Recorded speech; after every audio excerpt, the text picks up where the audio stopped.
Yung taong hindi pala patol, delikado yan. Alam mo yung tao na kahit binabastos na, kahit iniinsulto na, kahit pinepersonal na, hindi pa rin pumapatol. Hindi nag-rant, hindi nakikipagbardagulan, hindi nagpapa-explain. Tapos sasabihin ng iba, ay mabait yan, ay mahina yan, ay easy target yan. Pero hindi eh.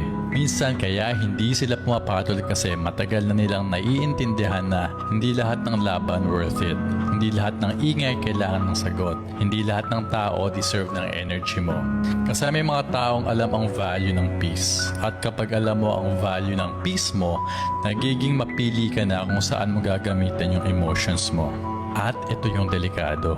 Yung taong hindi pala patol, madalas may sobrang lalim na self-control. Yung tipong kaya nilang manahimik habang nasasaktan. Kasi mas importante sa kanila yung direction kaysa distraction.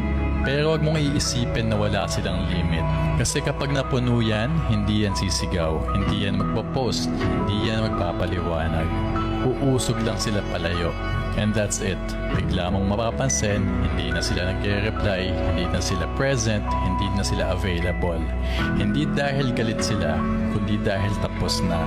Tinanggalan ka na nila ng access sa buhay nila. Kaya delikado yung taong hindi pala patol. Hindi mo sila kayang kontrolin gamit ang drama. Hindi mo sila kayang i-guilt trip.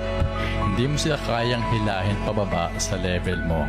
Kasi ang strength nila, hindi noise. Boundaries. So, the next time may taong tahimik lang kahit ginagago na, huwag mo nang subukan. Kasi may mga tao na hindi pumapatol. Hindi dahil mahina, kundi dahil marunong silang pumili ng dignidad kaysa bumaba sa kababawan.